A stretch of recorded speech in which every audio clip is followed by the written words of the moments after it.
Cook with கோமாளியில் Damu சாரோட signature dish ரசம். தக்காளி ரசம் தாங்க இன்றைக்கி செய்ய போகிறோம். தக்காளி நல்லா வாஷ் பண்ணி எடுத்துகிட்டு இப்படி நாலாக மேலே கட் பண்ணி வச்சுக்கோங்க.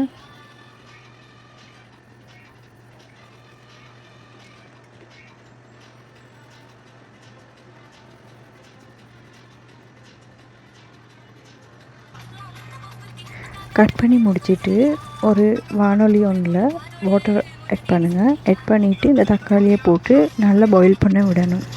பாயில் ஆகினப்புறம் இதை வேற ஒரு பாத்திரத்தில் எடுத்து வச்சுட்டு அதில் அந்த தோல் எல்லாமே எடுத்துருங்க.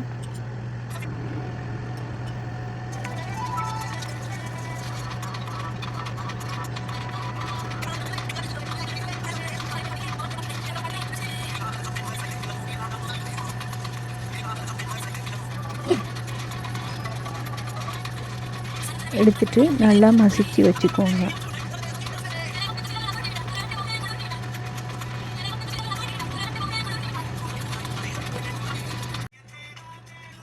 மசிச்சு எடுத்த போகிறோம் வானொலி ஒன்றில் ஆயில் போட்டுட்டு அதோட கருவேப்பிலும் காஞ்ச கொச்சிக்காயும் போட்டு கிளறி விடுங்க.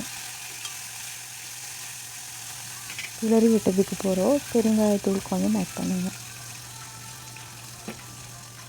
அதை ஆட் பண்ணுறதோட நீங்கள் தக்காளி மசிச்சு வச்சுருக்கதையும் சேருங்க. அதோடு சேர்த்துட்டு உப்பு போதுமான அளவு போட்டுக்கோங்க.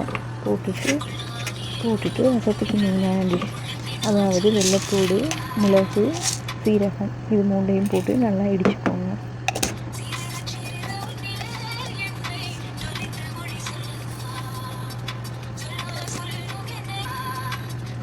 நல்லா இடிக்கிறதுக்கு போகிறோம் ரசம் கொதிஞ்சு வரக்குள்ள இந்த இதுகளையும் சேர்த்து கொஞ்சம் கொதிய விட்டுட்டு லாஸ்ட்டாக கொரியாண்டர் லீவ்ஸ் போட்டு இறக்குங்க.